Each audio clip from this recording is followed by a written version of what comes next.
going to get started. The first thing I'm supposed to say is that we are audio-visually taping this event, and so and it will be for web broadcast on Al Jazeera. Yeah. Who knows? Could happen. So anybody who wishes to not be on the web broadcast should sit near the back of the room out of the view of the camera and speak softly. But if you are sitting in view and speaking, then you are consenting to appearing in the webcast. So I guess I should say also, please do turn off the ringers on your cell phone, although it's less critical in this intimate environment. Is it safe to assume that everybody here was at last night's event? Is that correct? Then I won't go into the depth of introduction that, at least not for Arie, that I would otherwise. My role is simply to moderate, and the format for today is, as is our tradition, to have other experts in related fields comment on the speaker's presentation from last night, but also provide some other comments, if they choose, about their interests that might dovetail with what he spoke about that are relevant. And so what we do is we'll have the two commentators go first, and then we'll give Arie a chance to respond or to elaborate further, however he chooses, and then we'll open it up for general discussion. We were supposed to have an additional commentator, Jim Breckenridge, from Stanford's Center for it doesn't matter anymore. Yeah, well, I do want to say, because we did go out of our way to recruit an excellent commentator from the Stanford Center for Interdisciplinary Policy Education and Research on Terrorism, CIPERT, and he works with Phil Zimbardo on all kinds of interesting work on terrorism and counterterrorism there, and has an excellent background in having worked for 25 years at the Veterans Administration, but then turning to more empirical work on terrorism. So hopefully we'll get him back one day to talk to us about these things. But we're lucky to have our own Rob McCune pinch hitting for Jim Breckenridge, and Rob has some thoughts on the issue and is going to share them with us as well. And being a social psychologist is certainly qualified to comment on Arie's work. Okay, so let me start by introducing in the opposite order in which they will appear, so that I will introduce the first speaker last.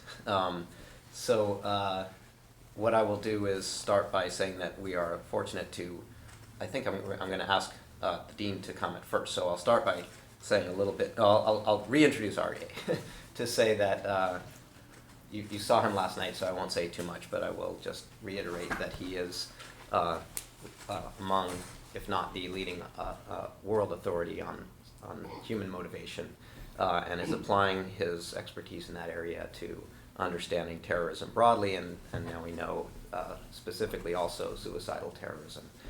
And that's a good thing for psychology, and it's a good thing for public policy, and it's a good thing for national security. Rob McCune, as I mentioned, is also a social psychologist. He received his doctorate from Michigan State. I can't recall which year, but you probably don't want me to say.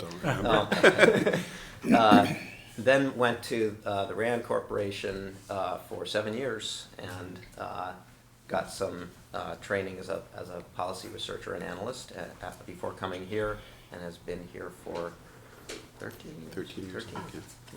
Okay, so Rob has very diverse interests, but maybe most prominent amongst them in terms of substantive area are drug policy, and he has published with Peter Reuter a very influential and intensive and expansive book, Drug War Heresies, that really is kind of an international perspective on drug policy.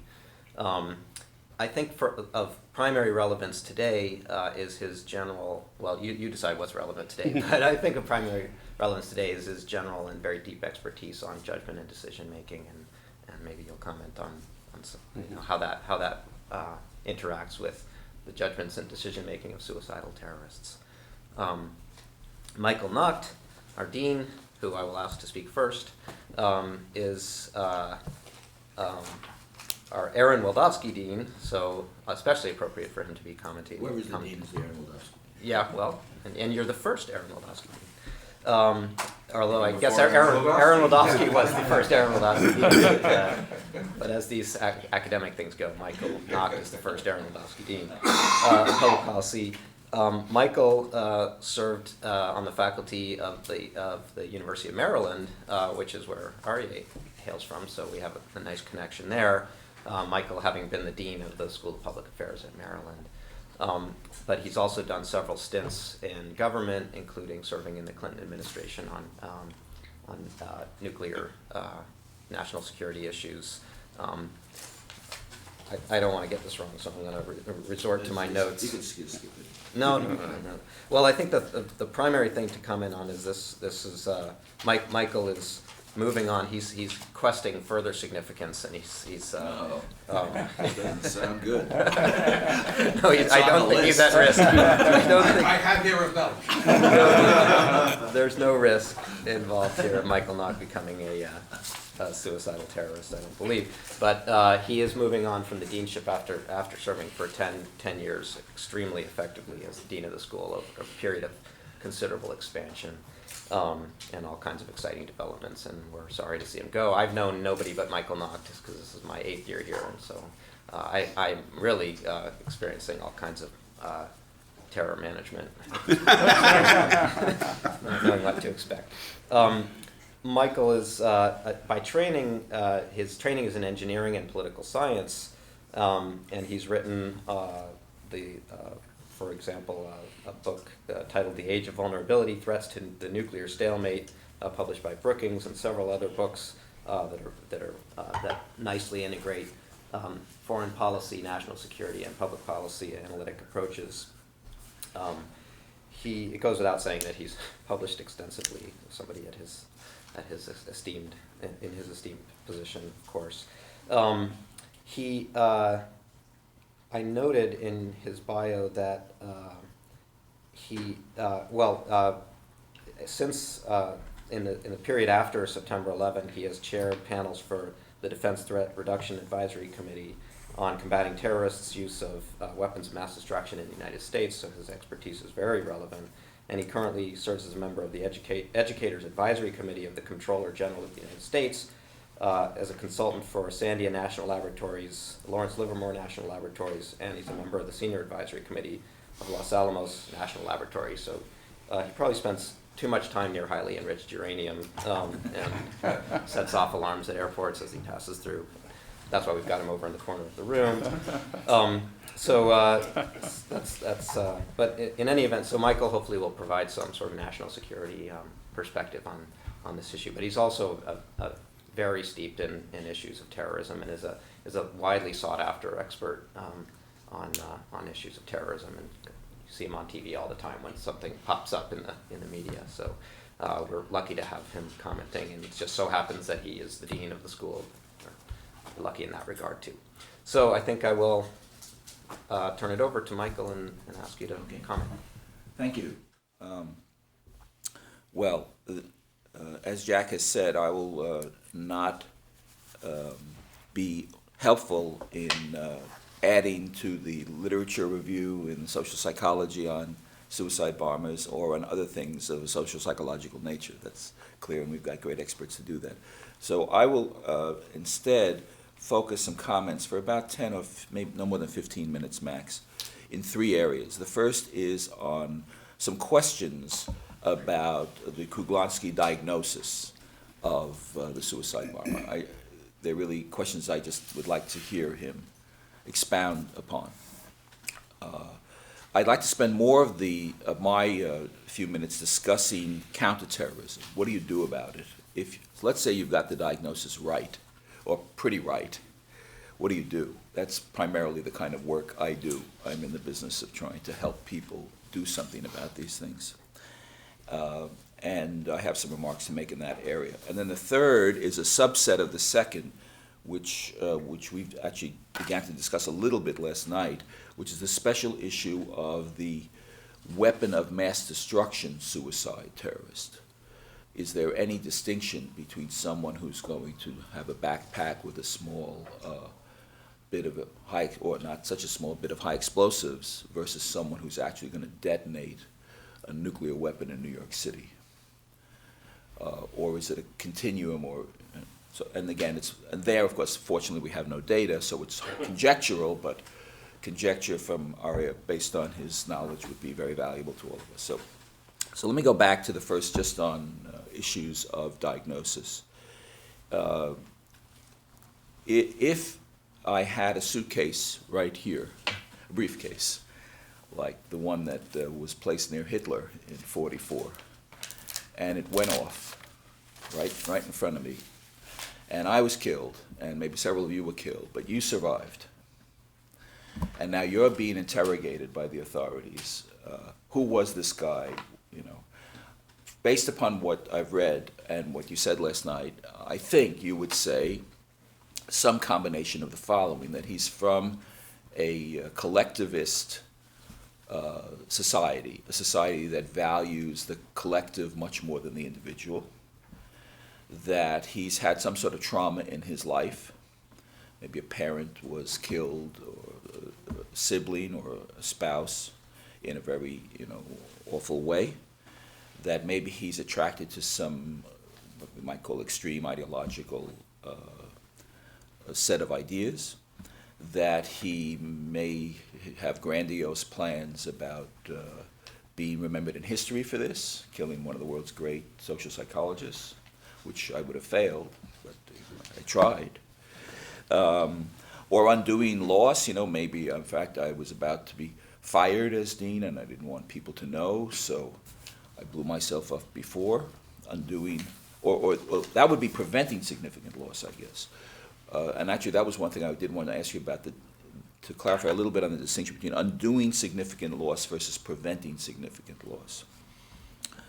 Or undoing loss, I guess the example of that would be I had already had some major stigma. I really had, a whole list of my medical records had been released, and I was quite even more disturbed than most of my colleagues think I am. And now to rectify that, I'm going to do this great act of heroism. So some combination. That's the mix, if I have it right. So some questions. First of all, is there any way to weight one versus the other? Sort of a classical question.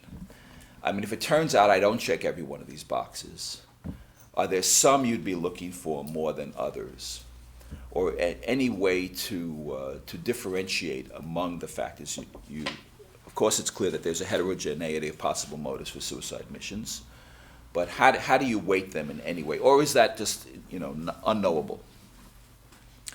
On the collectivist society side, are there examples of collectivist societies that are more pacific? I mean, I don't know, are Polynesian islanders in the Western Pacific, do they have a view that's really about their collective much more than the individual, but all they want to do is, lie on the beach and eat coconuts? What is it about a collectivist society in particular that drives people to be amenable to suicide? I mean, and are there variations within? Now, this may be an area you haven't studied enough yet. I don't know, but I think I find the term collectivist society something that requires additional probing.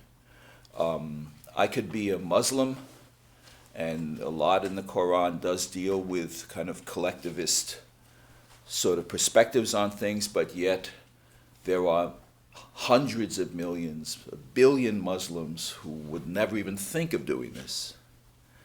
So what is it about the explicit features of a collective, of a person's view of their society that puts them in the ballgame here? Just to probe a little bit on that. I assume, of course, also there's a kind of classical statistical question here. You have a kind of type 1, type 2 error. You're going to, have false alarms. At times you're going to say, oh, Nacht, he fits everything. Arrest that guy before he does it. Or you're going to say, gee, he looks like a pretty nice guy, and the next thing you know, I'm going to blow up the place. So both errors are going to happen. Where do you want to set the bar? Presumably you'd rather arrest me and be wrong than say he's a great guy and have the place blow up. So how does a government or the New York City Police Department or whoever set the bar in terms of these indicators and trying to minimize type 1 or type 2 error. On the issue of motivation and related to questions about becoming a great historical figure or having a trauma, just question of fact I don't know. I had the impression from what I did read about Muhammad Atta from 9/11, he was a sort of what we'd call kind of a middle-class guy. He was getting a master's degree in urban planning at University of Hamburg. And maybe he had some personal trauma in his family. I don't know. You probably do know about that. I don't. So I just, as one very prominent example, after all, he led the 9/11 attack. Does he fit? Where does he fit in this set of categories, and where does he not fit? Just as one. You did talk about the Ramzi Youssef, but I'd like to hear about Atta. Also, one of the questions last night, some additional probing on the people who basically are the orchestrators or motivators of the suicide bombers. How many of these characteristics do they have to have? Because as someone was pointing out, Ayam al-Zawahiri comes from a very distinguished family. He was himself trained as a cardiologist. He comes from sort of like the Pacific Heights of Cairo. His relatives who were judges, who were legal scholars, who are mullahs in the religious movements, none of whom became radicalized. And yet he was the one who was implicated in the Sadat assassination. He was the one who was screaming and yelling in the jail. He's the one who got radicalized and went to Afghanistan. He's the one who joined up with bin Laden. He's the one who was considered the great strategist of Al-Qaeda today. So, what about his cousin? Why didn't his cousin, who might be, I don't know, might own a diamond shop in downtown Cairo and have all the same profile, why is he selling diamonds? And this guy is, So any clarification there would be helpful. So I'm just trying to probe a little bit more on the causality side. Any advice, guidance you can give the policy community about a bit more sharper on what to look for, and anything else you'd like to add on that. So those are just some very sort of almost tried observations about the causes. On counterterrorism, let me marry it to some broader issues of national security policy. The national security community constantly is revising and re-revising and re-revising its views on how we think about national security. At the moment, and of course this will change as soon as a new administration comes in next year, there are 4 Ds, starting with the letter D, that are kind of a canonical way that a lot of the people in the community are thinking about national security: deterrence, dissuasion, defense, and defeat. Those are the 4 Ds. So let me just say a word about each. And the question is, which, if any, are applicable here and which are not? After the 9/11 attacks, no less a figure than Rumsfeld, who after all was Secretary of Defense and has quite a lot of credentials in this area, although since greatly damaged by the Iraq War, said deterrence is dead. Deterrence is dead. These guys are crazy. You may not like the term crazy. He'll use the term crazy. We can't deter them in any way. There's no set of incentives or disincentives that are going to prevent a guy like Atta from blowing himself up by smashing himself into a building at 550 miles an hour and killing 2,000 people. We have to do other things. We try to do a lot of things, but deterrence, forget about it. And then slowly but surely, the community, this amorphous group of people in and out of government who think about these things, have been pushing back. Say, well, not so fast, maybe not dead, maybe we have to revise it, maybe it's deterrence prime, we've got to shift it. So the way I think about deterrence is, it's a set of incentives and disincentives that are sufficiently persuasive. First of all, they have to be communicated. So the recipient of the primarily threats, but it could also be positive incentives. The communication of the threat is received by the intended recipient, and that person does essentially a cost-benefit analysis and says, you know what, the cost of going ahead now that I've received this threat outweigh the benefits. I'm not going to do something I was planning to do. And then he's been deterred. And there's a whole literature on this.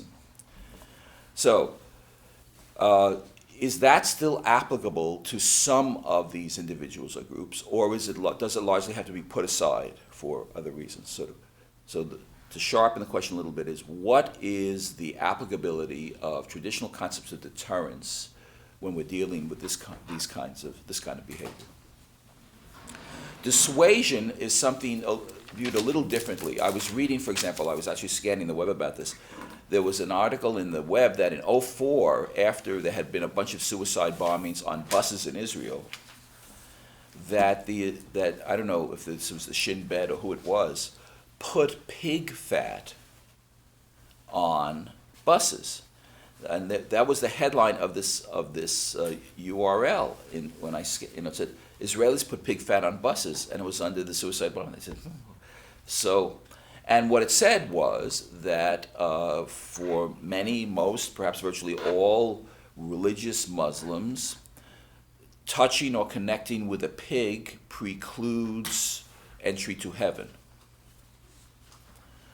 So this was learned by the authorities in Israel. They put pig fat on a bus. I guess maybe they advertised it. Maybe they had on the side of the bus, this bus carries pig fat. Good thing they had Russians to do it. They had Russians, right?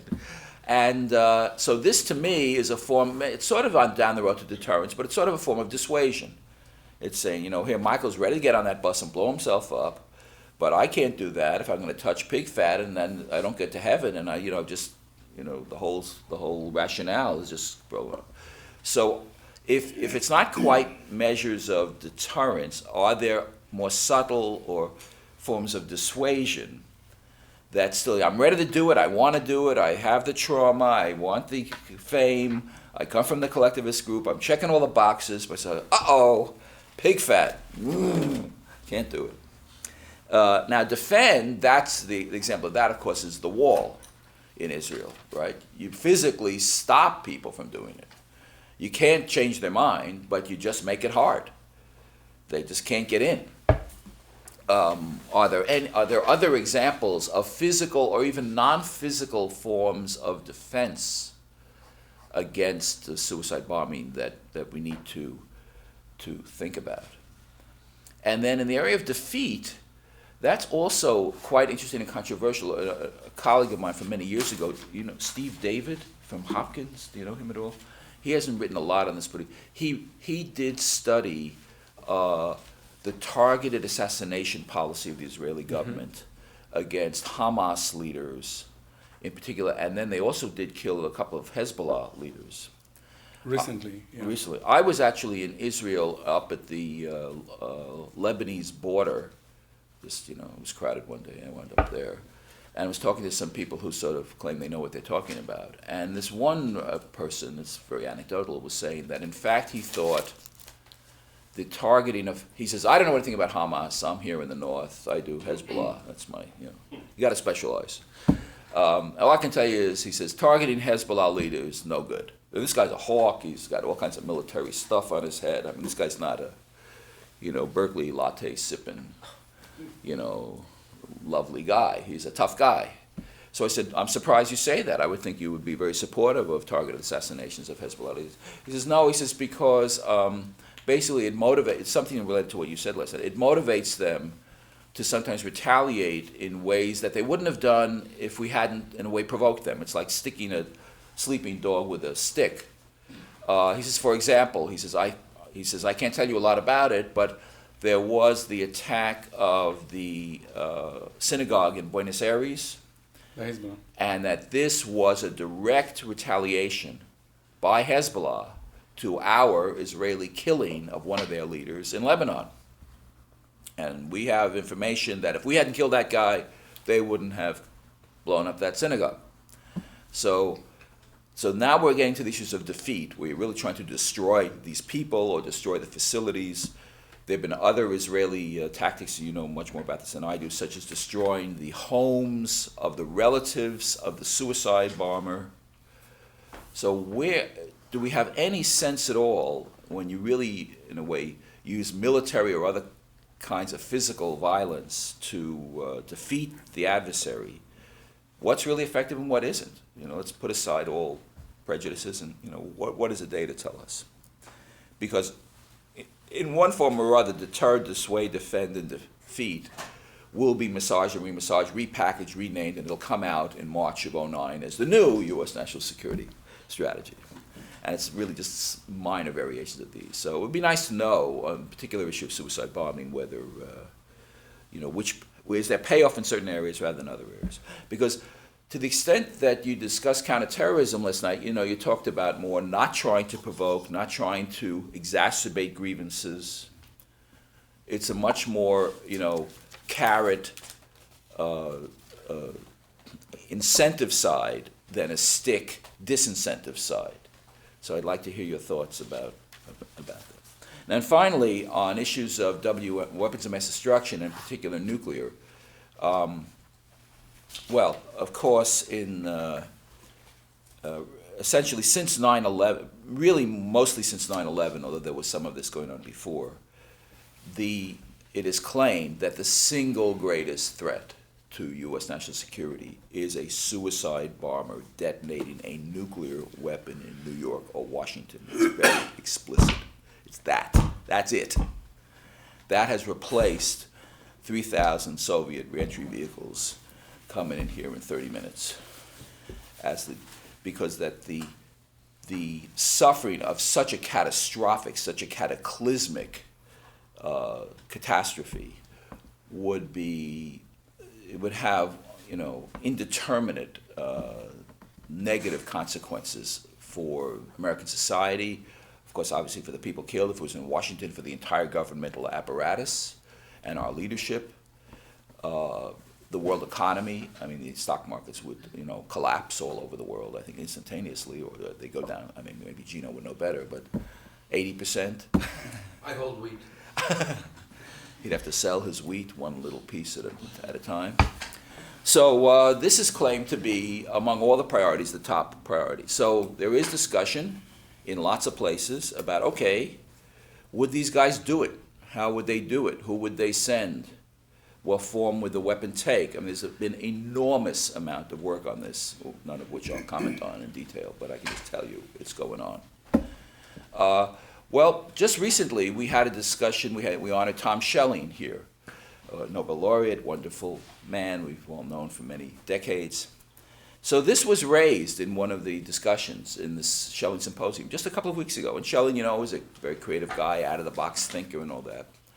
And his view was when the Muhammad Attas of the nuclear suicide mission in New York are sitting around getting strapped on or whatever, that he thought, of course it's Schelling conjecture, but Schelling conjecture is worth listening to, that, and Rob was there, so maybe he'll correct me if I don't have it right. He thought that they'd say, well, my family might be disgraced, that the personal calculations of the suicide bomber might lead them to pause. No matter what their leaders had told them and their supervisors and their guys who said, everything's great, the 72 ladies are lined up, everything's ready to roll here. My own view is a rather different view, but of course it's also not based on data. My own view is I am uninformed about whether the person who's getting ready for the job would do it, although I personally have high confidence they would do it once they get the right person. I think for these reasons, they'll get a person who checks the Kruglanski boxes. That person is ready to roll. The question that I have is, would the leadership authorize it? And here, my view, which gets perhaps outside the realm of social psychology, but let me just say very quickly, and this will be my final comment. To me, Al-Qaeda in particular, is a movement. And movements think about a lot of things, but more than anything, they think about sustaining and enlarging the movement. The movement itself becomes the goal. And therefore, recruitment is recruitment and retention, something I've had to deal with in 10 years, is an essential, it's a high among the highest priorities, right? If recruitment is down and retention's down, your movement is, they're going to go to somebody else. That's why, maybe with the Iranian thing, maybe the Iranians have a better idea, even though it's Shia, not Sunni. Okay, so the question I think bin Laden and Zawahiri has is, if we actually have our friend here who's ready to go to New York City and blow himself up with a nuclear weapon and kill 4 million Americans instantaneously, and with blast radiation, heat effects, electromagnetic pulse, and all the other things that go on in a nuclear weapon, something I know something about, you might have 7 or 8 million deaths. 7 or 8 million deaths within the space of a few weeks. Well, that, of course, dwarfs any number of any set of fatalities we've ever had. All the fatalities the U.S. has had in its 225-year history times a gigantic amount. I mean, we had, how many people were killed? There were 600,000 people killed in the Civil War, which is by far the largest set of fatalities of any war. Well, this is 6 million people. It's 10 times the amount. And the likelihood of cancer rate and recurrence of cancer in the New York metropolitan area will be 20 times the normal rate. That's what it is in Hiroshima. I went to Hiroshima to talk to people there. So I don't know if they go over the whole list, but clearly Zawahiri and bin Laden would say, okay, so for us the question is, this would be a spectacular that would dwarf 9/11. Got it. But I think there are operational questions. How does this affect recruitment and retention? And there, I think the jury's out. Because, of course, there may be people, I don't know, in Damascus who celebrate.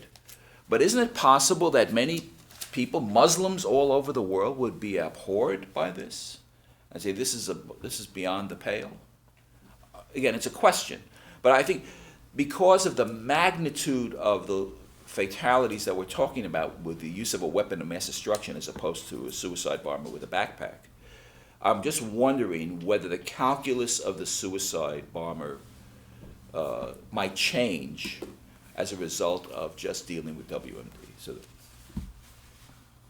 end of comments. Just a bunch of questions. You know, academia is progress through questions. So if that isn't a sufficient list of questions for you to keep in your head, Arie, we're going to now have Rob's points to that as well. So keep picking up. On the basis of Michael's comments, if we want to take a break for anyone to go get their car, collect their family, and head to Oklahoma. Okay, I first of all, I'm greatly honored to be able to comment on your work. Been reading your work for years, and I have just about zero authority to do so here because I'm not an expert in terrorism, but I've touched on some similar issues in various ways. And one of the things I was thinking about last night was I was just remembering when I first came to RAND, I had a security clearance at RAND mostly so I could be a peer reviewer for some projects, and sometimes I would be over where Brian Jenkins' office was, where as far as I know, the first major terrorism project at RAND was. And the RAND terrorism database was a rubber-banded stack of index cards on Brian's desk. And I mean, one of the things I was struck by is just how much more sophisticated the whole enterprise has gotten. I mean, that's the good news. Of course, the bad news is the reason it's gotten so much more sophisticated is, first of all, we have a much bigger database to draw on. And the problem has just become much more serious. So, so I want to approach this from several different angles. One is just to mention that how I saw this sort of paralleling as an inferential problem, a topic I've been involved in involving the military. While I was at RAND, I worked on the gays in the military issue, and a big part of the gays in the military debate involved the question of unit cohesion and what makes a group work together, and is that important? If so, why is it important, and how does it work? And I've remained part of that debate. Most recently, article in Armed Forces Society, which was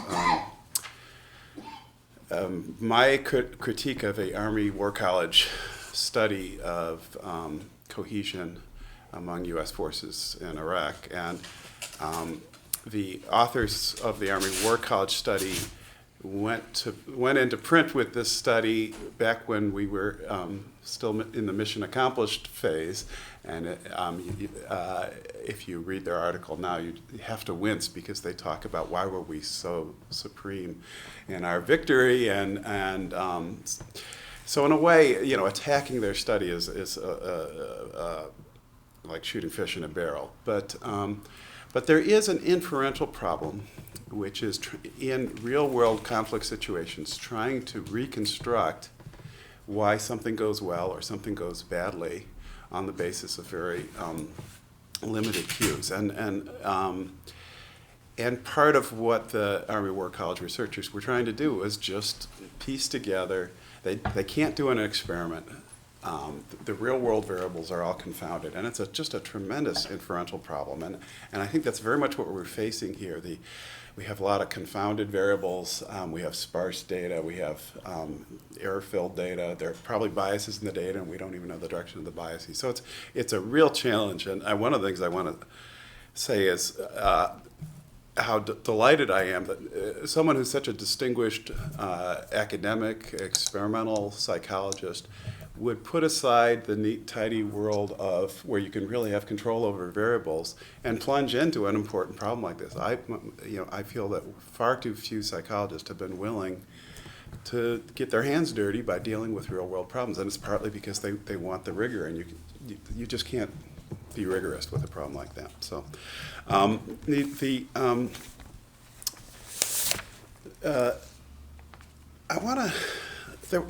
want to take up the question of how to approach this question theoretically, and how you and your group are approaching it theoretically. And one of the suggestions you made last night, you very effectively put up a huge list of different explanations, and then you asked, what doesn't predict terrorism?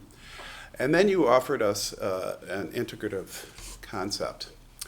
And it's hard to be against an integrative concept. I mean, who could be against integrative thinking? But you'll try. But I'm about to. And here's what I worried, and there's some irony because it's you that I'm saying this to, but here's what I worry is that an integrative construct could lead to premature cognitive closure. That we don't know enough about this topic, and you have come up with an integrative construct that is so effective at integrating the different perspectives that it assimilates. It made me think of, I'm the only one in the room I know who has ever watched Star Trek, but it made me think of the Borg who assimilate all. And I wanted to suggest that two other ways that the problem could be approached, and I don't know that they're better, but they're different ways. And one is actually to be atheoretical, and this is what's in the forecasting. In many different forecasting literatures, there are some forecasters who explicitly endorse an atheoretical approach.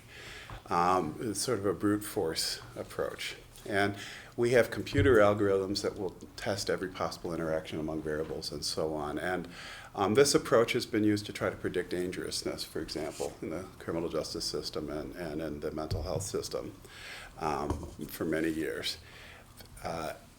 So one approach is purely this brute force sort of statistical approach. I think even in the best of circumstances, there are lots of problems with the brute force approach. There's a risk of capitalization on chance associations and so on. But I think you're dealing with such sparse data that the brute force approach we probably need theory. I think the atheoretical approach can't work when you have so few cases because you just don't have enough data to really run these iterative statistical algorithms. Now another approach, so you can be atheoretical or you can have a theory, but a third possibility is to explicitly decide to have multiple theories. And I'm thinking of the biologist Platt's classic paper in Science in the 1960s on what he calls strong inference, and Platt's idea that science progresses fastest when researchers are testing not a single theory to confirm or refute it, but testing competing theories. And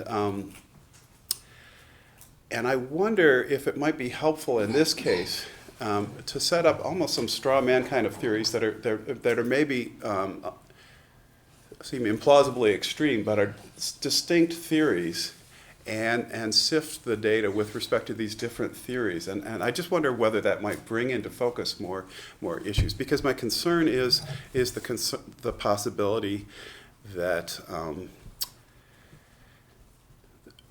the search for significance could work as a construct much like Irving Janis's construct of groupthink. And groupthink is a powerful concept because when a group does something bad, you can always find groupthink.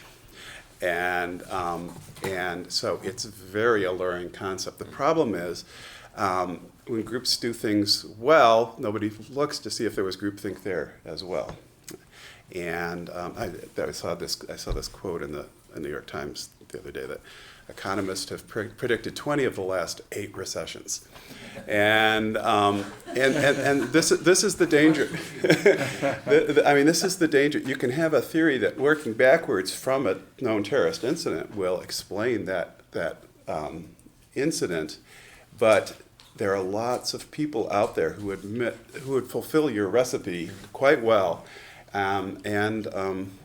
Interestingly, though, Janis, although I have some concerns about his theory construction, Janis's advice about what to do about groupthink, I think, is enormously helpful. He had very specific pieces of advice, and one of them was the idea of devil's advocates, having devil's advocates, and which I think is really the idea of having multiple theories on the table. And this, I'm not sure that devil's advocate is a good theory.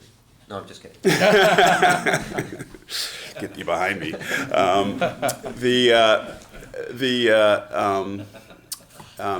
Now, while I was at Brand, this was not classified. I can talk about this, right? Yeah. One of the projects I was asked to be a reviewer on, Paul Davis and his colleagues were back in the late 1980s trying to model Saddam Hussein.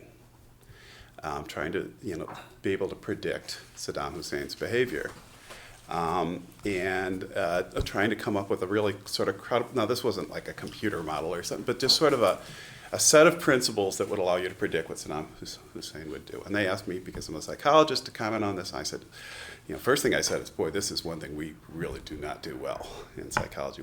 We do better with sort of aggregate statistical averages. You do know about Bob Abelson's attempt to model Barry Goldman. Right. Yeah. And I mean, there's it's been tried. There's been, and they're good, and they're really good reasons to want to do it. So the fact that it's hard to do doesn't mean you shouldn't do it. Of course they should do it.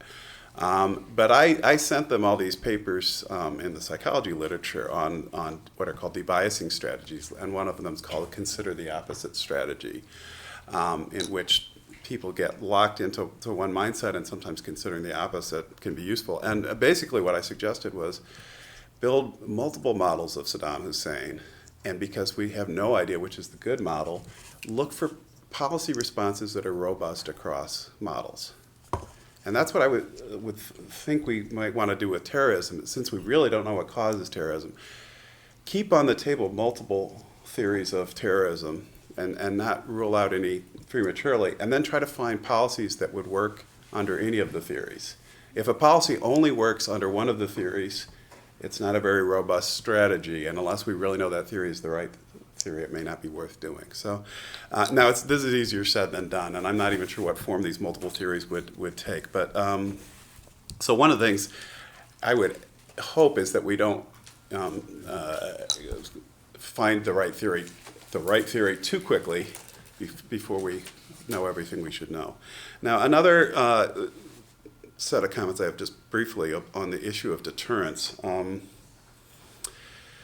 is that, there, in some ways it's just going to echo what Michael said, but I think, one approach, of course, is to try to identify someone's motives and use that diagnostically to predict who's going to be a terrorist and find them. And this is the approach that's used in criminal justice profiling.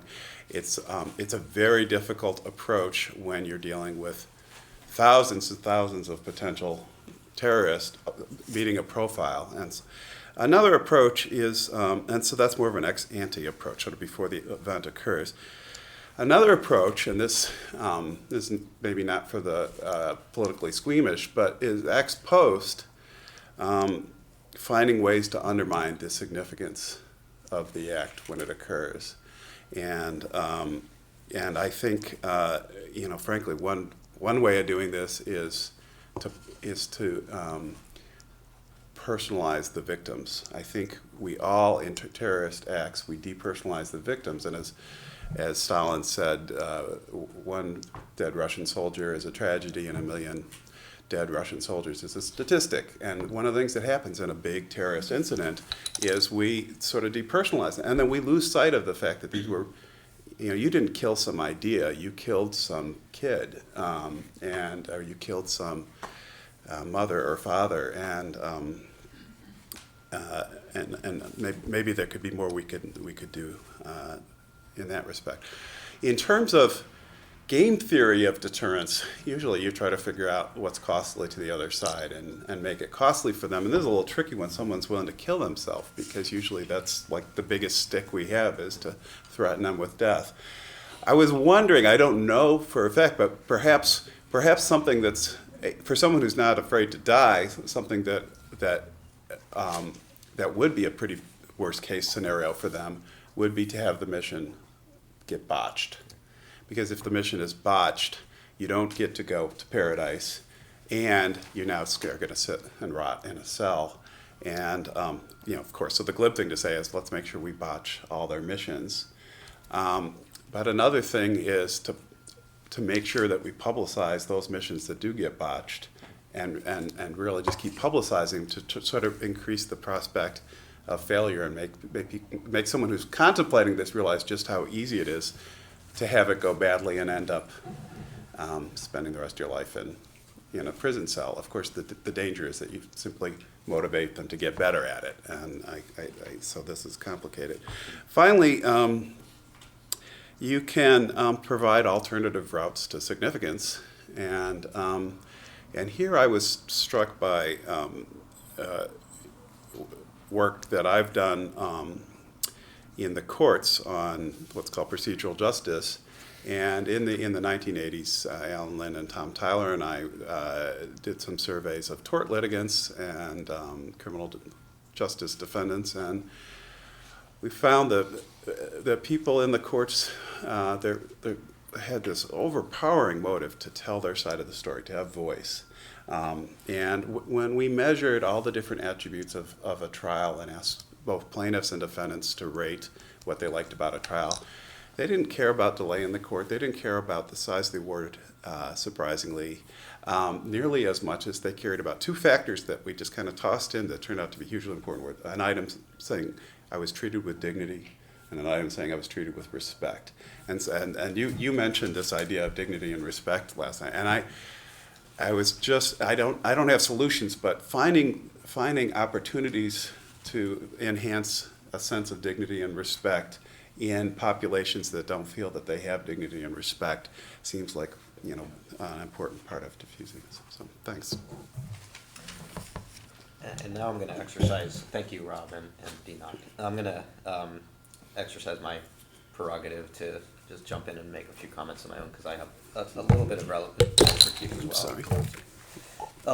One thing is I'm just going to maybe rephrase some concepts that Rob brought up in a slightly different way, which is to invoke my favorite logical fallacy, affirming the consequent, which is an area that a consideration we have to make when trying to predict who's going to commit some kind of act, and in this case an act of suicidal terror.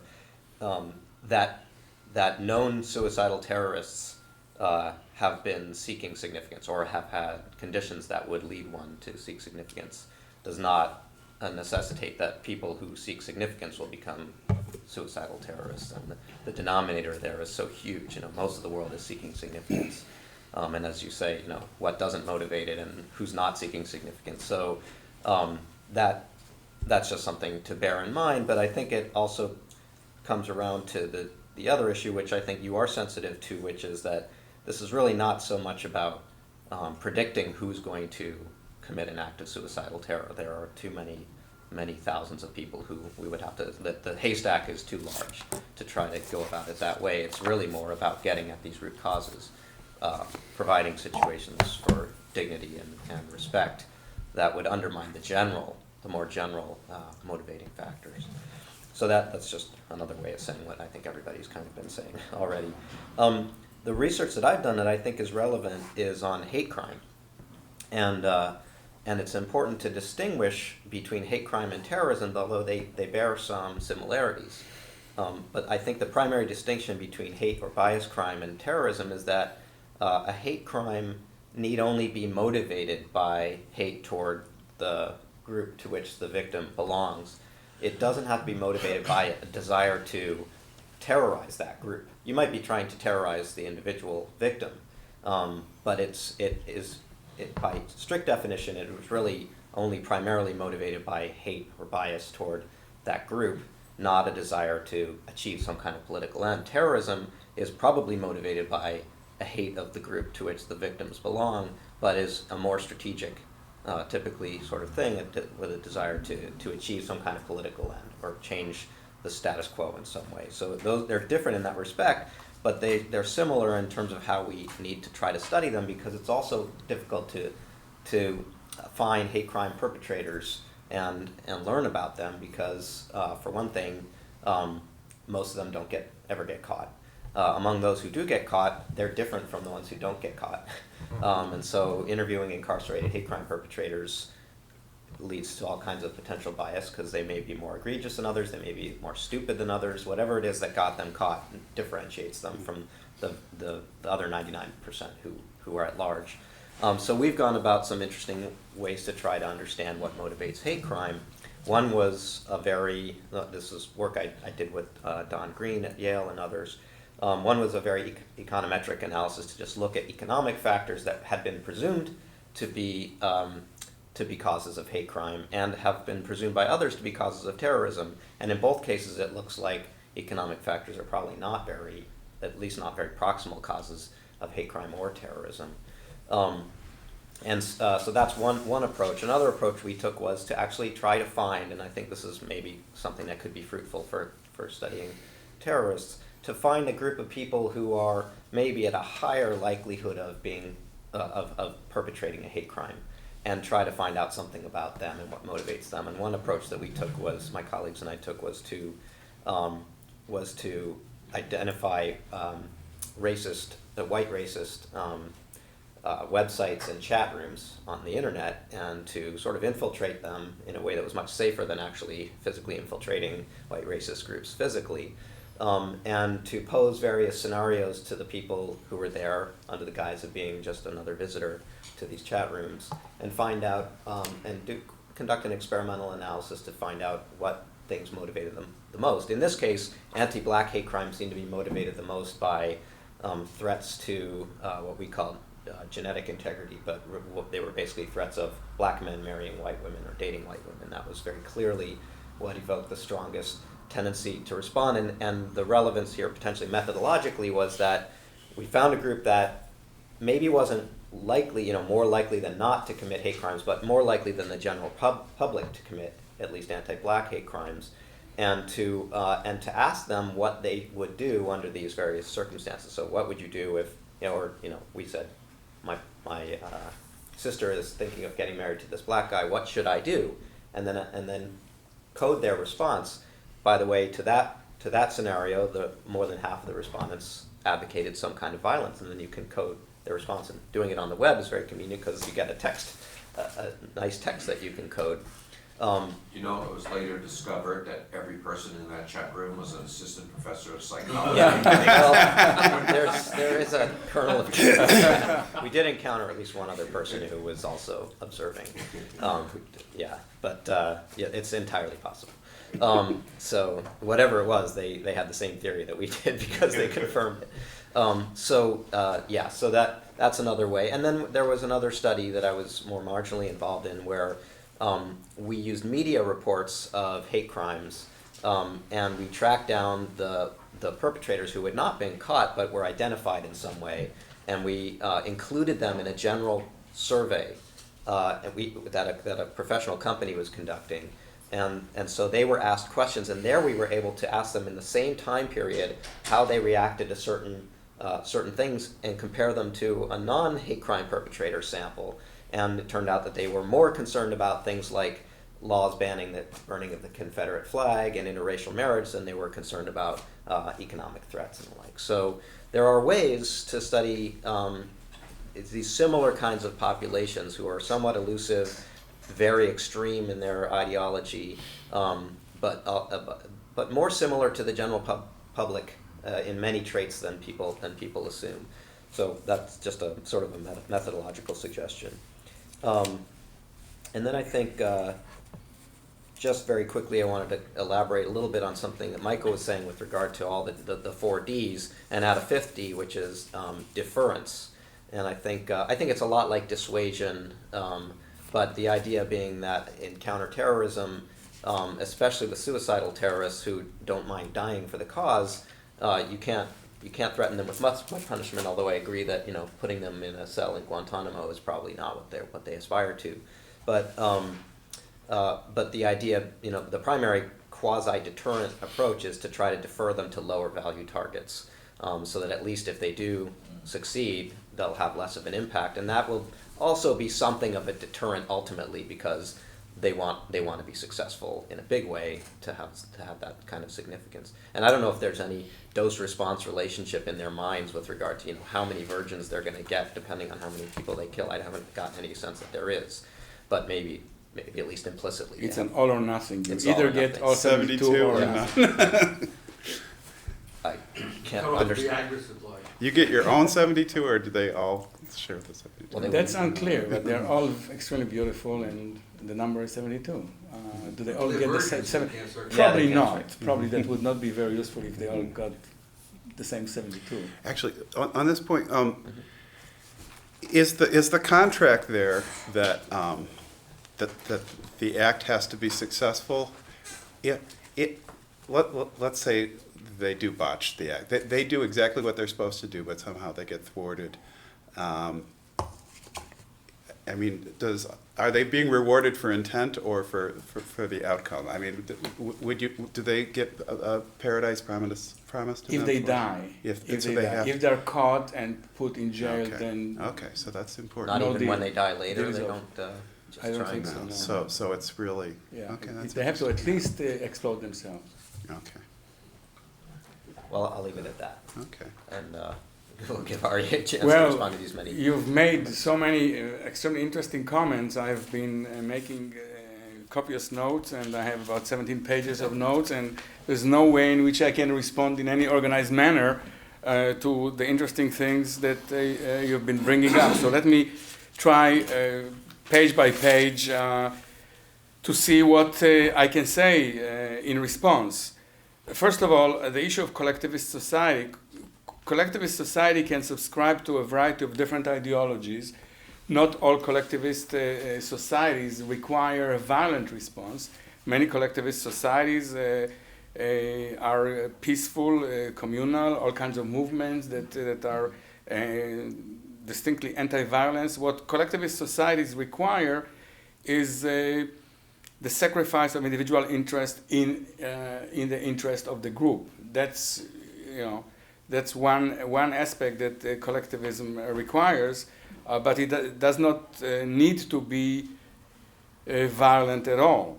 So it's a specific specific content of collectivist ideology that in this particular case that we're concerned with is the rise of fundamentalist Islam that led to the danger that we're facing today. Ethno-nationalist ideologies that require similar sacrifices, such as the ideology of the Tamil Tigers of Elam in Sri Lanka, is of a similar kind. But collectivism does not need to be invoked in the context of intergroup conflict. If it is invoked in the context of intergroup conflict, and if it requires a violent response, then it can provide the warrants for terrorism. You asked, Michael, whether there's any way to weight these different factors, the ideology, the personality, and I think there is. To the extent that the ideology is strong, to the extent that the ideology rests on a shared reality that's widely accepted in the group, personality plays a smaller role.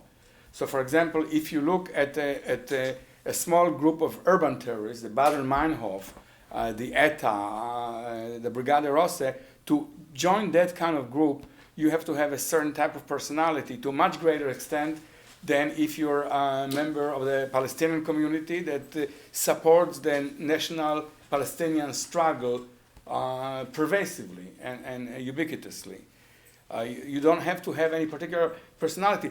Not only that, the more conformist, the more attuned you are to the collectivist ideology, the more likely you're going to try to defend the group by subscribing to the dictates of the ideology. So quite to the contrary, you don't have to be deviant from society in order to do it. So the weighting depends on the degree of support. We have in terrorism research a model of pyramid, that a pyramid rests on a broad community support that is necessary for the apex to actually carry out the terrorist acts. And to the extent that the broad base of support crumbles, very often the terrorist movements crumble as well.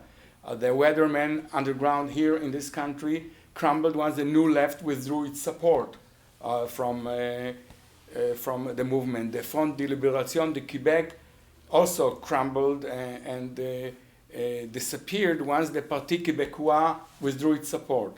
So the strength of the ideology rests on the degree to which the ideology is shared in the community at large.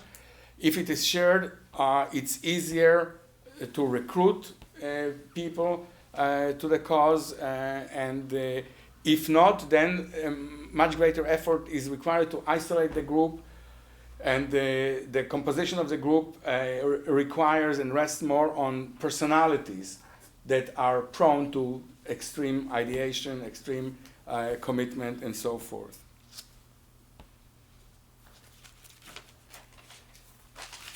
People like Muhammad Atta, people like Osama bin Laden, I think we talked about it yesterday, that the opportunity for them to become extremely significant figures is not something that they could attain by being a successful professional, a doctor, a merchant, a businessman.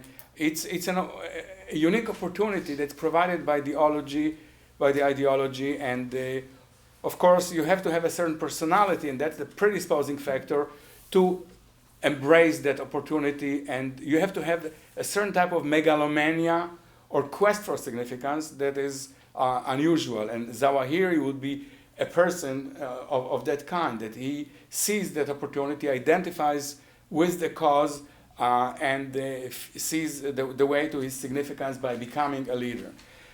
A comment has been made about the fact that in many cases the leaders like Osama bin Laden or Zawahiri do not themselves become suicide bombers.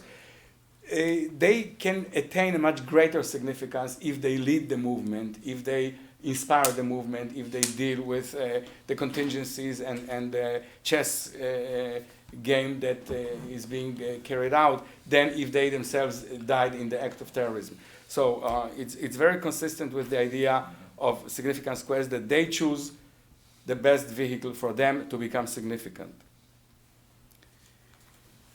A lot has been said about counterterrorism. Michael, you talked about counterterrorism, and we recently wrote a very extensive monograph with Martha Crenshaw at Stanford, Jerry Post, who had been involved in terrorism studies, and Jeff Victorov on metaphors of counterterrorism.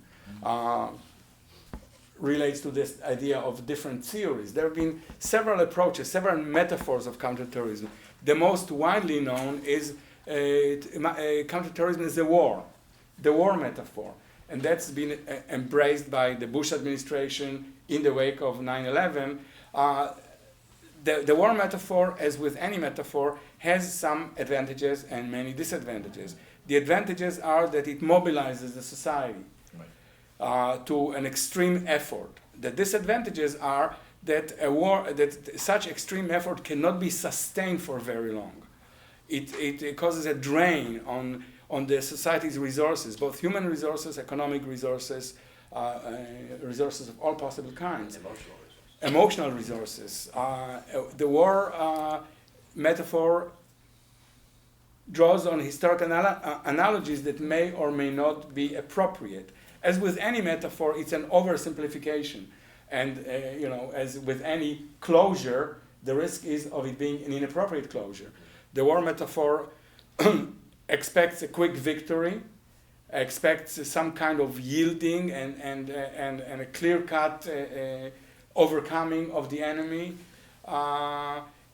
It expects that the effort would not last too long, and it's not clear. And of course, it ignores the other side's motivation, the other side's ideology. It assumes that the military force alone would provide the solution, that the enemy can be destroyed. And we've seen time and time again that when it comes to insurgency, when it comes to ideologically motivated struggle, the military response is very often ineffectual.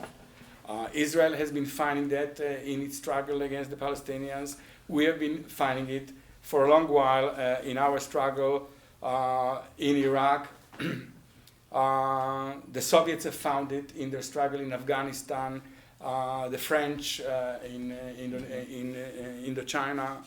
So insurgency, especially ideologically motivated insurgency, can overcome military power, however grand. And many of today's nations reflect a kind of terrorist struggle. Ethno-nationalism brought Algeria into being, Kenya into being, Israel into being. So when the ideology is very strong, military prowess alone doesn't seem to be effectual. Another metaphor that is often juxtaposed to the war metaphor is the law enforcement metaphor, treating terrorism as a crime. The advantage of that metaphor is that it's more surgical, it's more directed at the actual perpetrators as opposed to a nation, which is the case with war. And that, of course, has the advantage of reducing the possibility of collateral damage, of enraging whole masses of people, of labeling and categorization and stereotyping. So these are the advantages of a law enforcement metaphor. However, even with law enforcement, sophisticated forensic notions and theories of criminology suggest that even crime has to be fought through attainment of community support.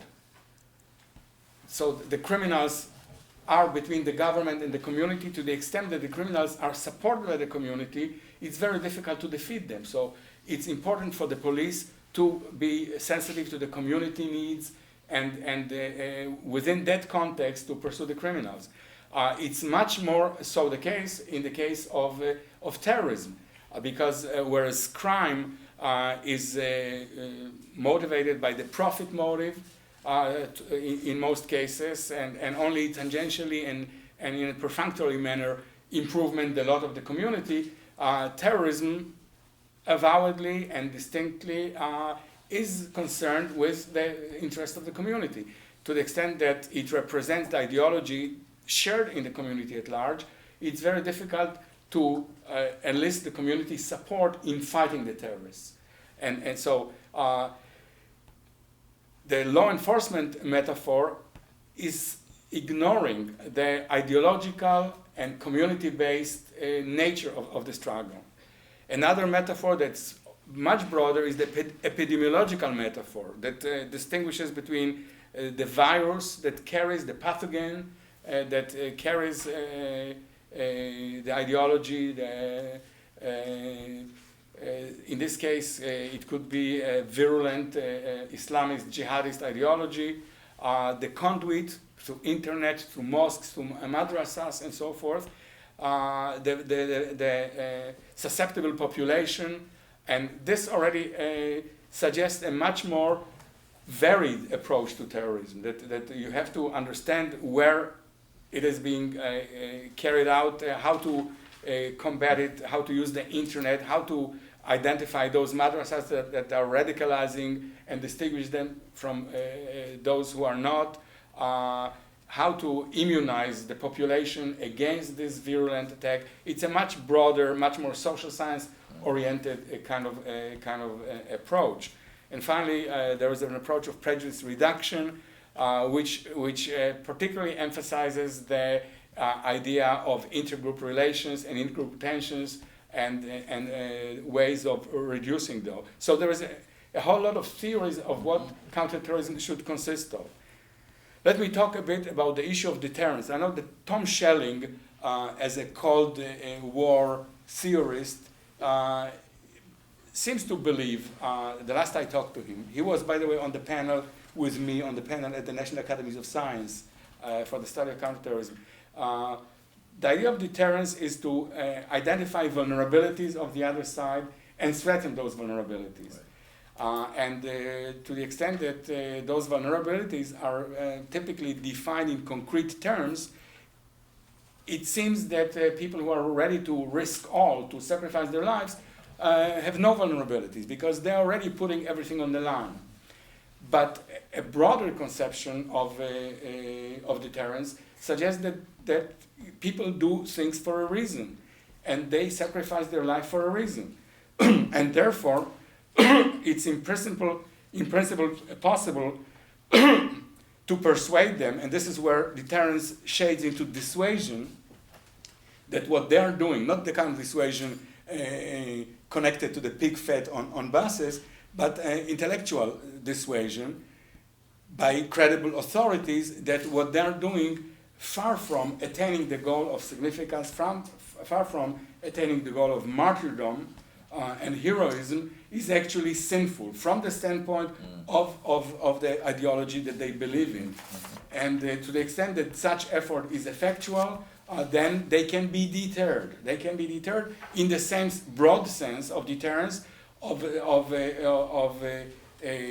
persuading them that should they engage in what they are planning to carry out, this would be detrimental to their goals. Their goals of significance, of martyrdom, would be sacrificed. It's a very, at the end of the day, at bottom, it's a very same motivational concept of deterrence, only the goals are different. The goals are not concrete. That said, those other types of deterrence are also applicable, particularly to the kind of organizations that have vulnerable, exposed territories, such as Hezbollah or Hamas, less so to diffuse organizations like Al-Qaeda, even less so to millenarian cults that really do not care about material, strategic, logistical kind of assets. Do you want to give your voice a rest? And well, I still have, I think, a couple of points. Yeah, with respect to Tom Schelling's idea, I recently talked with Boaz Ganor about the fact of whether the sowing of doubt in the mind of the operative could not work. And psychologically, I think there are reasons to believe that it might. A person about to commit a terrorist operation, a suicide operation, is still a person, and it's not simple to sacrifice one's own life. It runs counter to the basic biological need of survival. Mm-hmm. So to the extent that at that moment, a concept can be accessible that what they're doing is wrong, that could introduce a hesitancy from the purely psychological perspective and deter them. This is, of course, not based on any empirical data, but from the psychological perspective, it's a difficult decision to make, and you have to be absolutely sure, to the extent that there is a shred of doubt, it might introduce a hesitancy. And there were cases of cold feet in the case of Palestinian terrorism. Right. There were cases in which the remote launcher had to detonate the explosive belts on their own because the terrorist was hesitant.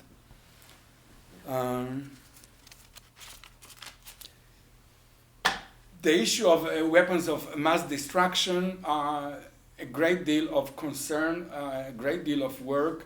What kind of groups are likely to do it? The issue of motivation versus ability. Again, groups that care about world opinion, in some sense, the world audience is important, are less likely to do it. Groups that do not want to take this one extra step that is going to be criticized broadly are less likely to do it. Again, the millenarian, culty type of groups, the mystical groups that see the end of the world, the destruction of the world system, the Armageddon, are more likely to do it. Ironically, the groups that are of this kind, the cultish groups, the groups that are led by extreme, crazy-like leaders, are less likely to have the capability. Al-Qaeda has flirted and tested a variety of chemical and biological agents over time. Osama bin Laden is known to have stated that it's a religious duty to try to do it. So they conceivably have the capability, the organizational, the financial capability to do it. On the other hand, they are not as irrational as they might seem. They have a particular interest in mind. I think they were unpleasantly surprised by the degree of vehemence in reaction to the 9/11 and the invasion of Afghanistan.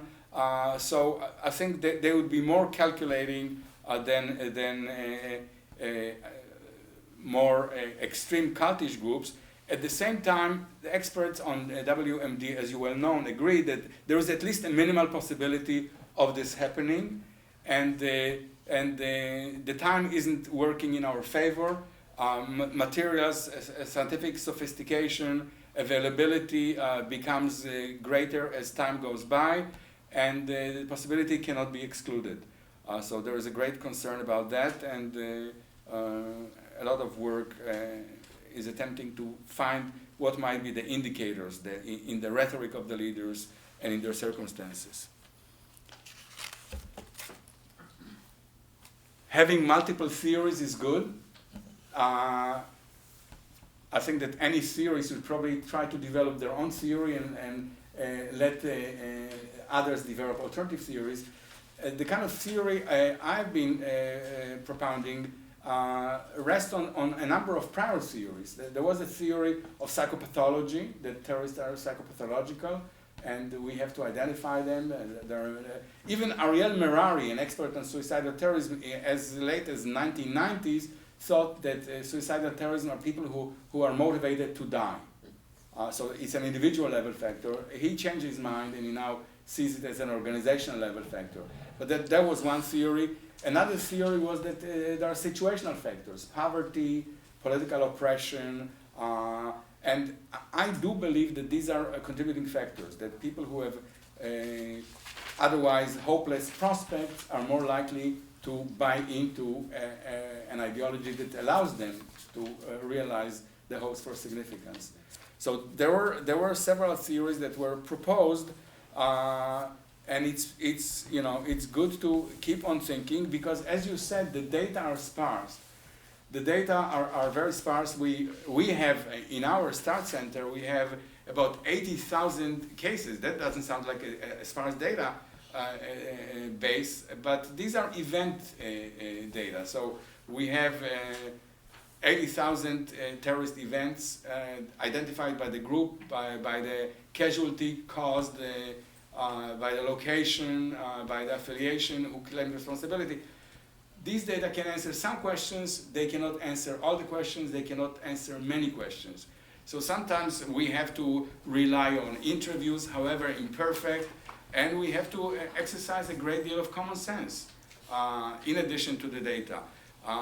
There is a clamor for data on the part of many people, and one colleague of mine would like to collect brainwave data of incarcerated terrorists. And brainwave data are data, but the likelihood of them revealing something extremely significant, or their policy implications, how do you change people's brainwave data, are questionable. So, we've got to rely on whatever data we have, but at the same time think very hard and try to make sense of of these events and devise policies in response. I better stop. My voice is giving out. Well, thank you for those comments, and your voice is not off the hook yet, because we're going to take questions from the audience, and hopefully you'll be able to respond. So who would like to take a shot? Rick?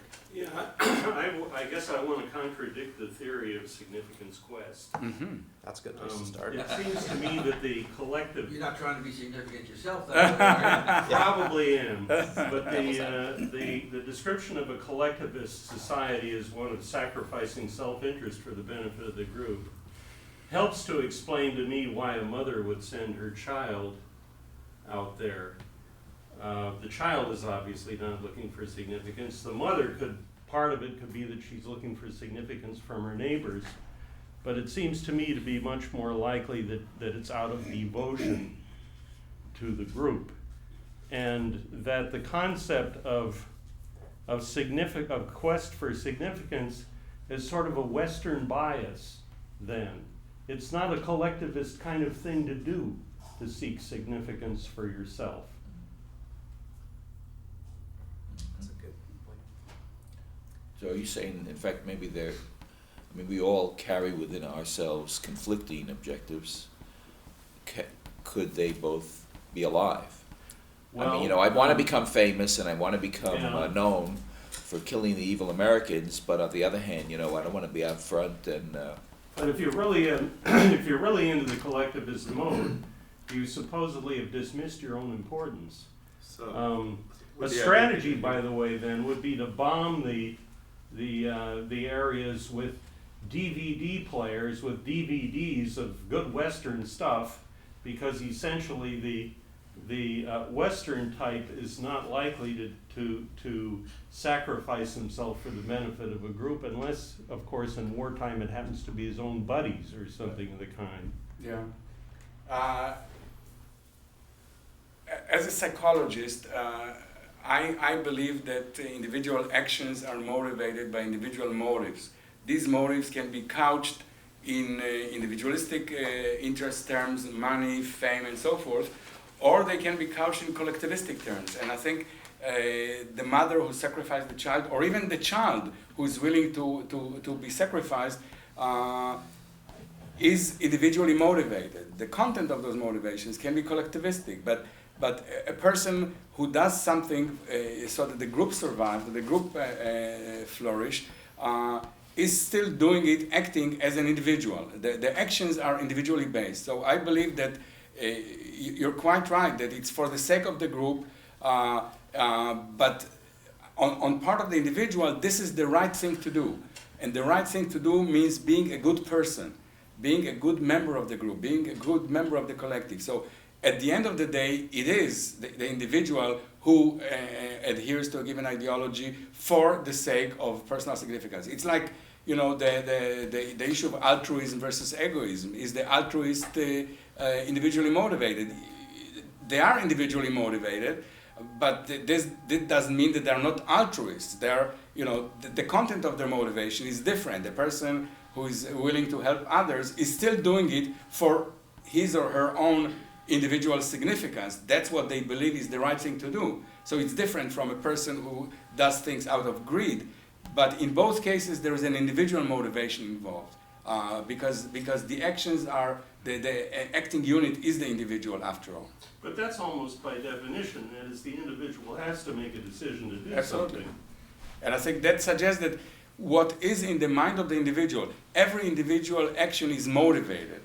And so the question is, what is the nature of the motivation? And the motivation can be individually based, improvement of one's own material lot, or it can be contribution to the group. But the unit of the motivated unit, the action unit, is still the individual. Yeah, I just don't see where that's because they're seeking significance, unless we've overstated the nature of a collectivist society.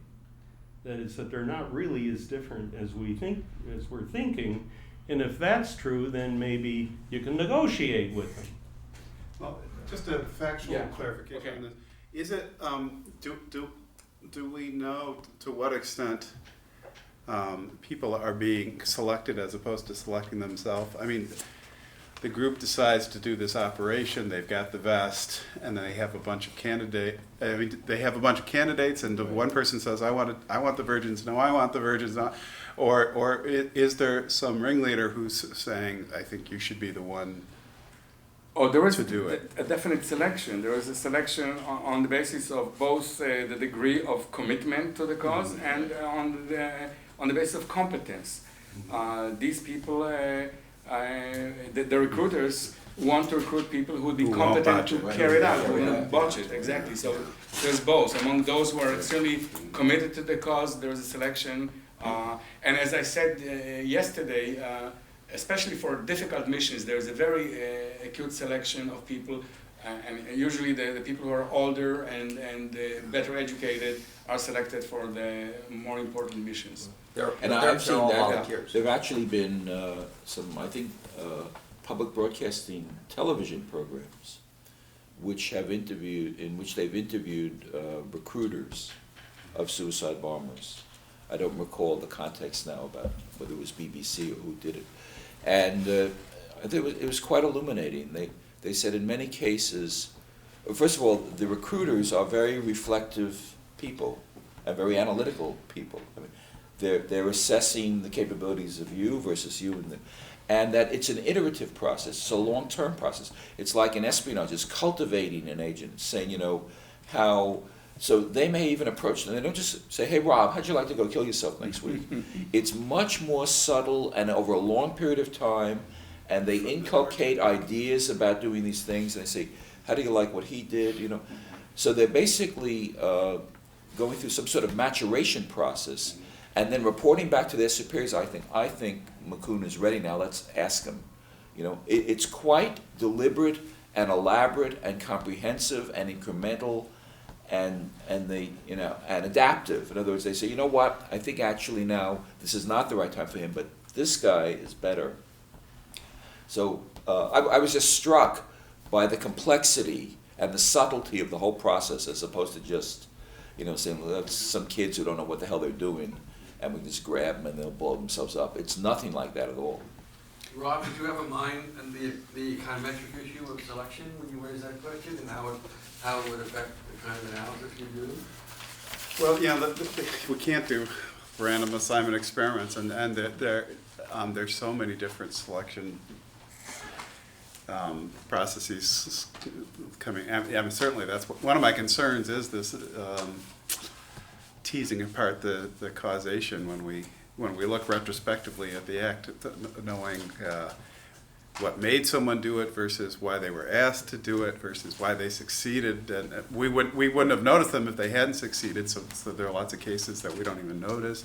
So. When this field was started, the same kind of concern about sparsity of data affected how we were going to analyze managerial decisions in a firm or in the government. And Simon's solution was to disaggregate the decision and to look at all of the units involved and to try to get a database to enlarge the database over the set of, to the outcome by modeling and measuring the decisions made along the way. And I don't know what you guys do, but I'm wondering if there really is so sparse a set of data that Michael was very close to it. He started to distinguish between the people who send and the people who go. That managerial process is revealing data all along the way. And are you guys collecting it, using it in? Yes. I mean, there are several levels of analysis that are involved in. There is the individual level analysis, the motivations of the individuals and how to exploit them to recruit people and to prepare them for action. There's the organizational level of analysis, the logistical, the training aspect, the recruitment aspect. There's a strategic level of analysis. What is the logic of terrorism from the Russian anarchists of 19th century till now? There is a specific logic of provoking the adversary. So there is data on all these levels of analysis that we are trying to collect to the extent of possible. So I'm not so impressed by this notion of scarcity of data, as much as a model weakness in terms of making use of all of this data. How close are you to giving me the partial derivative that will tell me whether I should spend another $1 million on this Right. proposal versus that proposal? Not extremely close. But the I answer just is yes, spend the money. I just wanted to address your point about negotiating with collectivist cultures. Of course, there are similarities.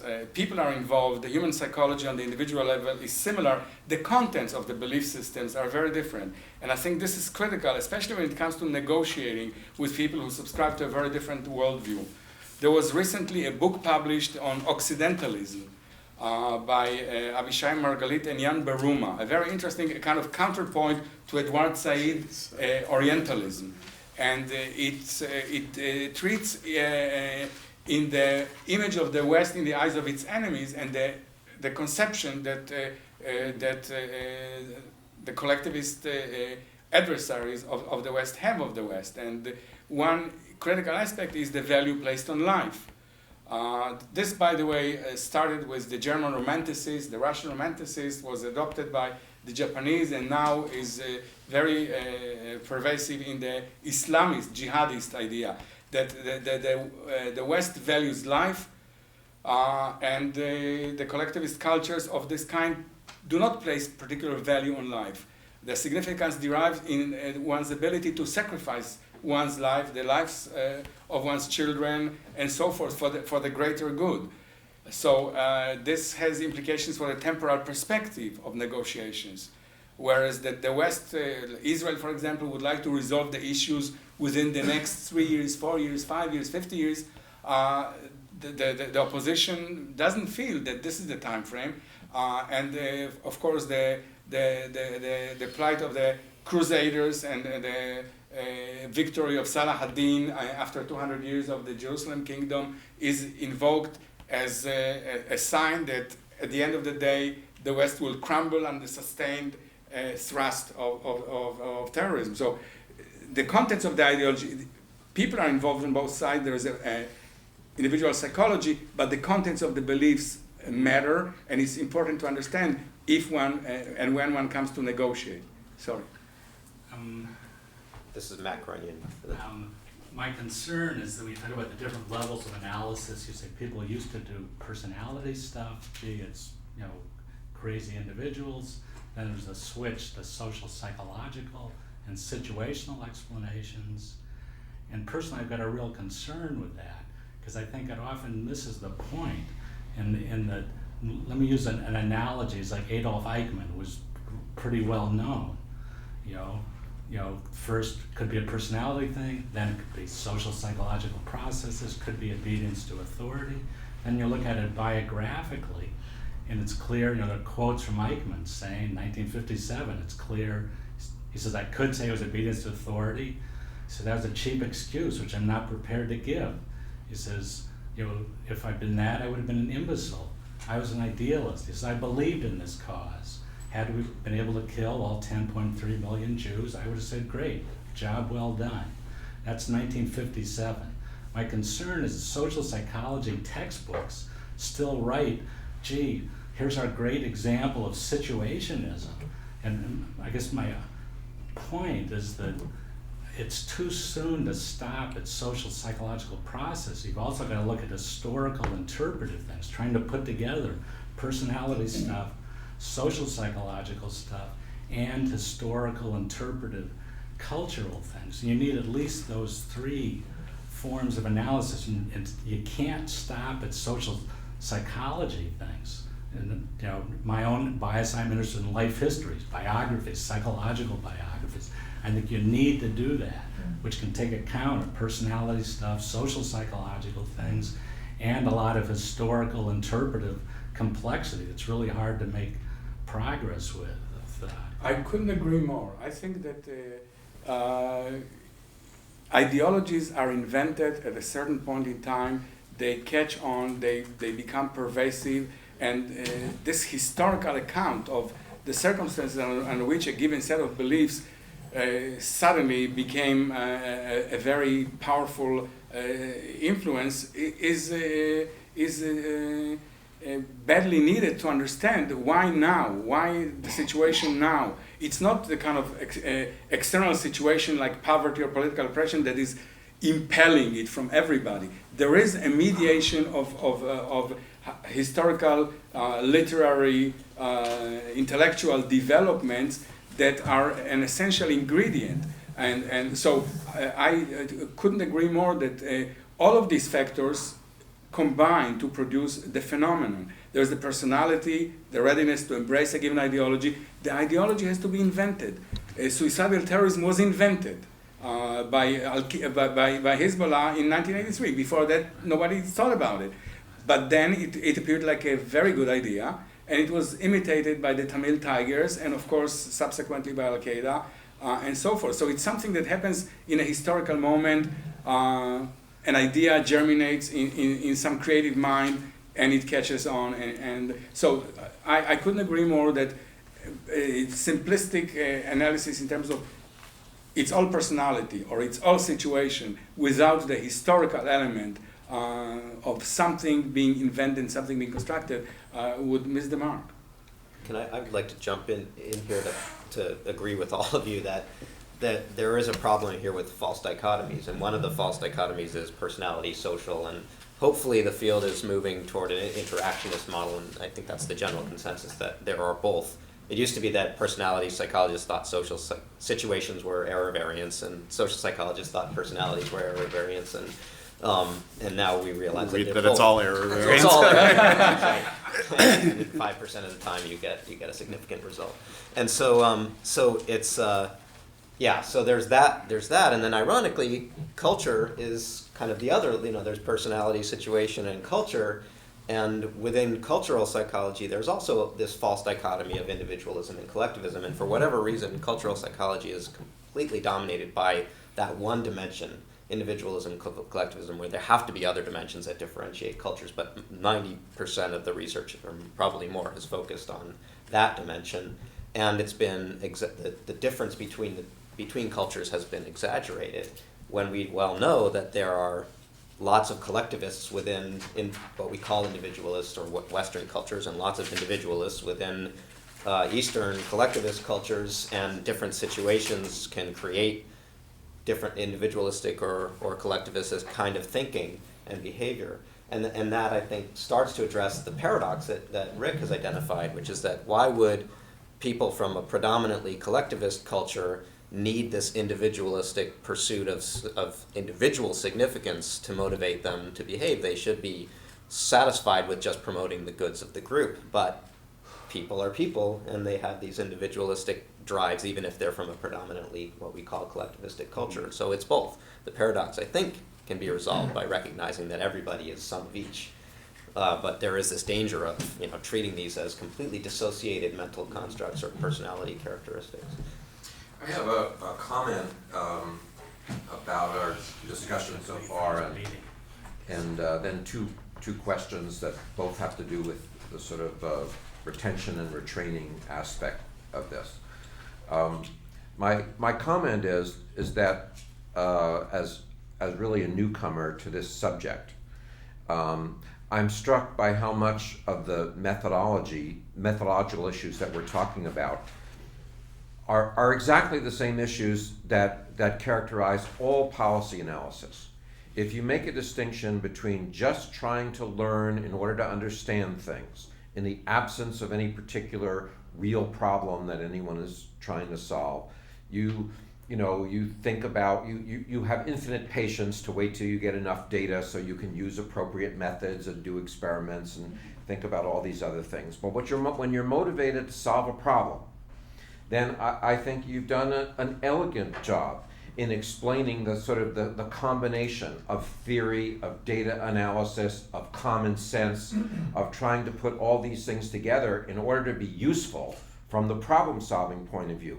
And we all struggle to try to ask ourselves, what is good methodology for the problem-solving thing, where we know that sort of the ordinary academic methodologies, you can't rely on them completely for that kind of thing. Maybe you can, use them some. And I don't exactly have the answers to that, but I think it's important that we recognize that distinction between what policy analysis always tries to do, problem solving, as opposed to just advancing academic knowledge about something, in this case terrorism. My two questions, substantive questions, about the recruitment and retraining issues. The one, I think there was an important, struck me an important policy observation, but not too many people have commented on it since Arie mentioned it last night. And so I want to comment on it just to see what reaction other people have. I was really struck by, and these are my words, not your words, I was really struck by the idea that of how many terrorists had in their past associated a personal trauma, and the possibility of a more widespread social response to all people who experience personal traumas, what I think of as sort of like grief counseling, but I don't know what you would call it. That in itself as a social movement, which could be important for all people, having almost nothing to do with terrorists, but also as a byproduct might reduce the supply of people into the recruitment and retention process because we've reduced their need for significance quest. Is that a policy that's actually been thought about more, been tried? Do you have any experience about that? Is it, or am I misinterpreting what I think I heard about that? But it seemed to me a concrete idea that was very valuable. And so I wonder what reaction was to that. The second question that I had was more about the process in this recruitment and retention kind of issue. What I was wondering about is, it seems to me the difference between the leaders and the new entrants and so on. Are the leaders of the organization people who also are just as likely to be the suicide terrorist as the people that get recruited? It seems to me pretty difficult to run an organization in which the leaders are not themselves eligible for this. And then how to convince everybody else, no, it's you guys down below, you're eligible, but we have to run things and we're not eligible. It seems to me hard to get people to believe that. On the other hand, if you are the leader, demonstrate by your own example, or some of the top leaders, that they too will blow themselves up or will sacrifice their lives, then it seems to me that there aren't all that many people who can run an organization and at the same time die and need replacements for themselves on all the top echelons of the organization. So how does that work? Is it, which way does it work? Does the leadership largely exempt themselves and somehow they can manage to convince the other people doesn't matter, the leadership? How does that? So those are my two. Can I add something to the first thing that you said, which was, in addition to addressing the trauma that has been sustained, the idea of addressing a policy that creates that trauma in the first place. So what happens if you reduce the amount of incarceration, torture, and death that these people may suffer in the first place?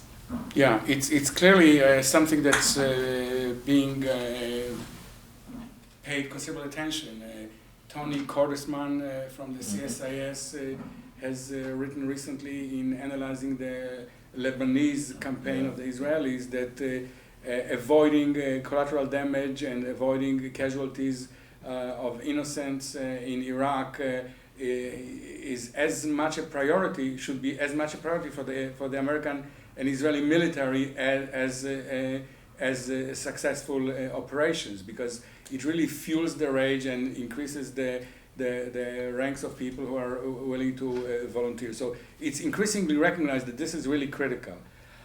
With respect to your comments, Lee, I talked about two prongs of policy implications. One is the intellectual, ideological prong, and the second is the emotional prong of of creating or reducing the readiness to buy into these ideologies. And what you talked about, reduction of grief, there is work now increasingly in social psychology about forgiveness. How does one create a situation for forgiveness? There is a recent handbook in social psychology on reconciliation. How do you forgive and reconcile with a faction that perpetrated atrocity against your people? What are the processes? What can we learn about ways in which previous enemies, France and Germany, or whoever in Africa and Mozambique, there were processes of reconciliation that are really worthy of study because they seem to have worked, at least temporarily, reduced that hateful feeling of hurt that may last 600 years as they do in the Balkans. With respect to the difference between leaders and followers, the leaders do face a dilemma insofar as they themselves are not exposed, they themselves do not volunteer for suicide missions. Not only that, but in many cases, they do not volunteer their children for volunteer missions, and that has been coming under criticism, and of course, the adversaries, Israelis, Americans, whoever, play that up in criticism of the leaders. Nonetheless, the leaders do incur very significant risks. They are targeted by the enemy. Many of them die. Al-Zawahiri and Osama bin Laden sacrificed very comfortable existence to hide in the banned lands of Pakistan. So they provide a personal model, personal example of willing to sacrifice for the good, for the cause, even though they themselves do not. And I think people realize that you need a leader that is alive. Right. And so, but there is a dilemma, especially when it comes to not volunteering members of your family. It's very difficult to explain, and it's being exploited. Yeah, I'm always daunted by the magnitude problems here. There are two sort of equal and opposite magnitude problems that come into conjunction. One is the big magnitudes, 1 billion Muslims. If even 1/10 of 1%, are ready to engage in these terrorist acts, it's a pretty big number. It's like 100,000. If your policy successes are such that you can reduce this by half, you still have I said 100,000. This isn't 1 million. You still have 500,000 people. So there's your big numbers. The small number of problems that it only takes one person to carry that suitcase with the nuclear device into the middle of Manhattan. Now there's an infrastructure, of course, and that's where you could make your money here on the policy side. And that's what the discussion is focused on here lately, and it's very nice.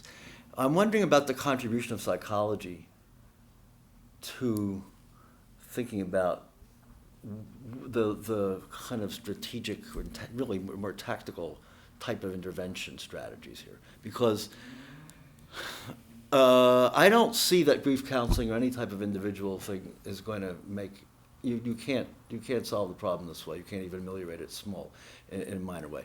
And the suggestions you mentioned last night about how we're going to have these broad cultural things, no more humiliation, no more alienation. I don't know how you really do that so easily, and it takes a long time. And even if you reduce the problem by 50% or by 80%, you still have a large number. And so one has to think about these organizational penetration intelligence kinds of strategies. Now, I'm asking myself, how is psychology going to contribute to those kinds of things? And Lee is mentioning here, within the organization, maybe leaders and followers look at each other differently depending on how you structure the cues and the expectations.